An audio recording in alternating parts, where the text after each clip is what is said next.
What is the nature of reality? Sound suppression water system now being armed for release. Confirmation we have 3 main engines ready for ignition. People gradually develop over time a difficulty with hearing voices.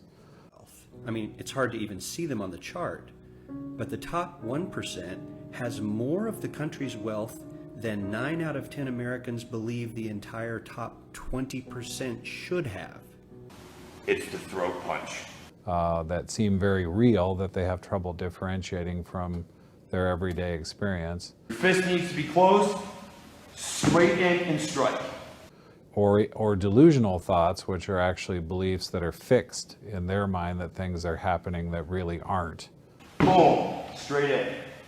You don't want the back of your wrist touching his chest. You want this to descend right into his throat. That typically could be things like paranoid thinking, undue suspiciousness, feeling people are out to get them or harm them. Are you interested in making $100 to $5,000 in just minutes? Primary problem is that it's really difficult for them to distinguish those thoughts from reality. These scientists have started thinking about experimental tests to find out whether our universe is a simulation. They are hypothesizing about what the constraints of the simulation might be, and how those constraints could lead to detectable signs in the world. Measure out 1 cup or 125 grams of standard or all-purpose flour. One idea is that as a simulation runs, it might accumulate errors over time. 1 minute. To correct for these errors, the simulators could adjust the constants in the laws of nature. Place a sieve over the mixing bowl and pour in the flour. These shifts could be tiny. For instance, certain constants we've measured with accuracies of parts per million have stayed steady for decades, so any drift would have to be on an even smaller scale. But as we gain more precision in our measurements of these constants, Sieving it through to remove any lumps. if space and time are continuous, then even a tiny piece of the universe has infinite points and becomes impossible to simulate with finite computing power. Space shuttle now on internal power. So a simulation would have to represent space and time in very small pieces. These would be almost incomprehensibly tiny, Liquid oxygen and liquid hydrogen fill and drain valves are but closed. we might be able to search for them by using certain subatomic particles as probes. Solid rocket booster flight data recorders are activated. And the handoff to Atlantis' onboard computers. The Chesapeake Bay Retriever from the Sporting Group, the Whippet from the Hound Group. The Herding Group has the Pembroke Welsh Atlantis Corgi, now in control of the countdown. the Wire Fox Terrier from the Terrier Group, the Lhasa Apso 20. from the Non-Sporting Group, and here you go, Angel, the Cavalier from the Toy Group. And judging the best in show today will be Gear Flick Peterson, assisted by show chair Frank DiPaolo of the Kennel Club of Philadelphia. Atoms, and even electrons, and most of the other subatomic particles we've discovered.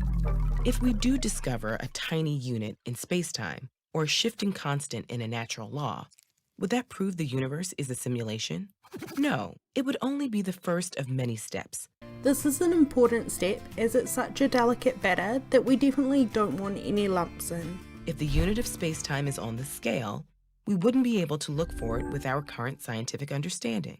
There's still a wide range of things that are smaller than what's currently observable, but larger than the Planck scale to investigate. Well, typically there are prodromal symptoms, so before they actively develop hallucinations or delusions to a significant degree, they usually have negative symptoms when they're younger. So that would be things like disconnection from people around them. Similarly, shifts in the constants of natural laws could occur so slowly that they would only be observable over the lifetime of the universe.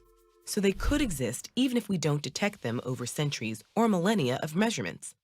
We're also biased towards thinking that our universe's simulator, if it exists, makes calculations the same way we do. And here we go, after nearly 2,000 dogs started the day.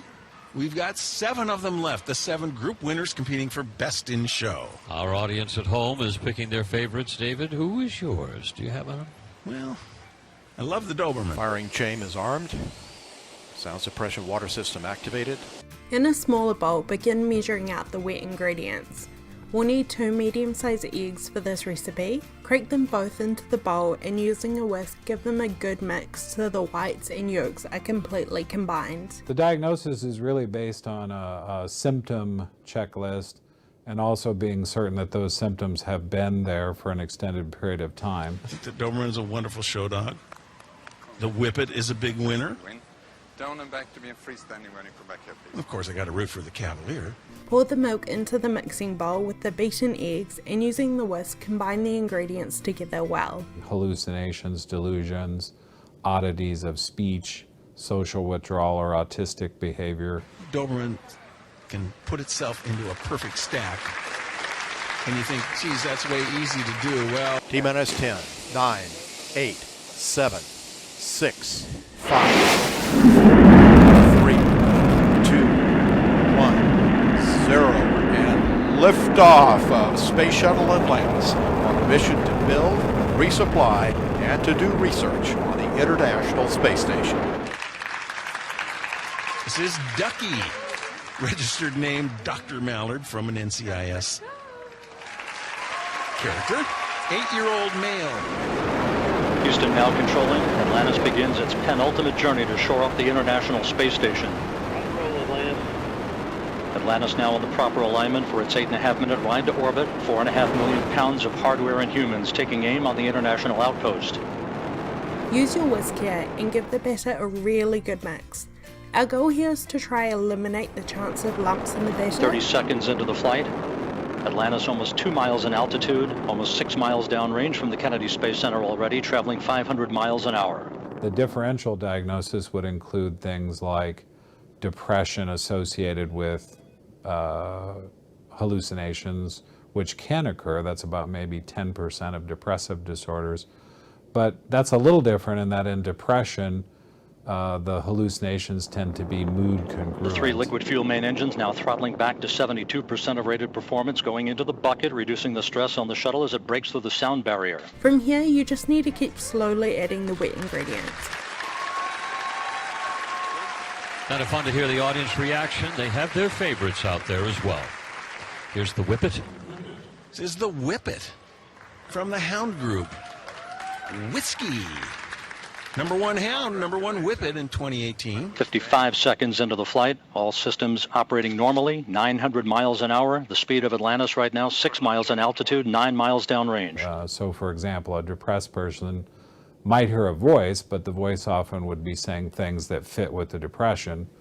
People don't like you, the world would be better off without you, you know, things that are concurrent with being depressed. Whereas in schizophrenia, the hallucinations tend to be more random, odd comments, peculiar observations. Atlantis, go with throttle up. If you do have any lumps, these can easily be removed by pouring the batter through a sieve. Gotta love Whippets. They have impressed me as the star athlete of the dog show world. 1 minute, 30 seconds into the flight. Atlantis 13 miles in altitude, 15 miles downrange, traveling almost 2,000 miles an hour. Lastly, for these crepes, we'll need a small amount of melted butter. 3 good auxiliary power units, 3 good fuel cells, 3 good main engines. Using a pastry brush or a paper towel dipped in melted butter, grease the pan. 1 minute, 50 seconds into the flight. 10 seconds away from solid rocket booster separation. You don't want to add butter straight to the pan, as we only want a super light layer.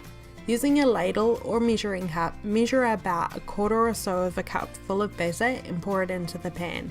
Booster officer confirms staging a good solid rocket booster separation. Guidance now converging. Atlantis steering into the center lane of Highway 129 en route to the International Space Station.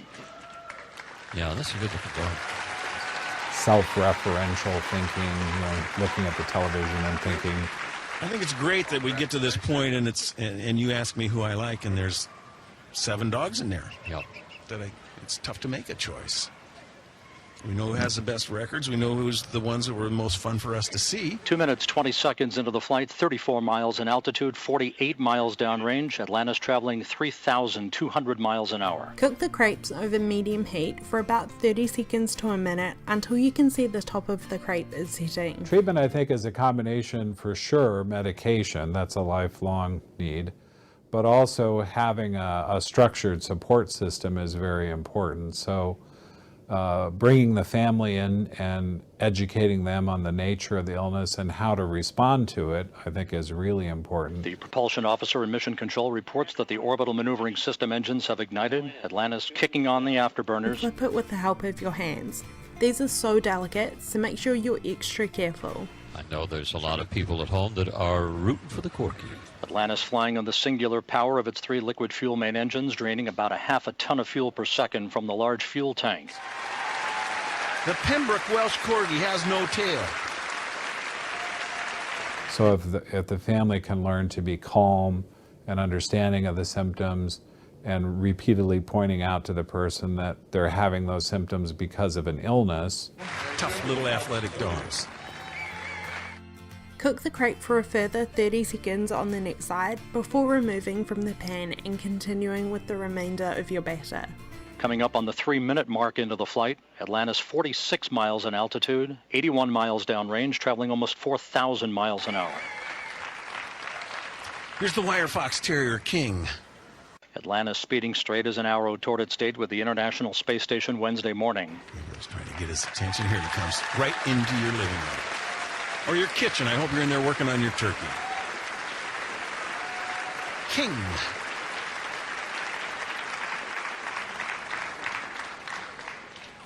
Three and a half minutes into the flight, all of Atlantis' systems functioning by the book. 55 miles in altitude, 120 miles downrange, traveling almost 5,000 miles an hour. Terriers. Doesn't seem to have the same spirit as he did earlier today. Notice that as well? Maybe he's had a long day. The Terriers, we need a little more excitement from the Terriers. Let's see if King can pull it together here on his next time around. Atlantis, negative return. Here's the Lhasa Apso, our surfing Hawaiian resident. Who cannot see that he's already won. Atlantis copies, negative return. Atlantis now too far downrange, too high in altitude to return to the launch site in the event of an engine failure.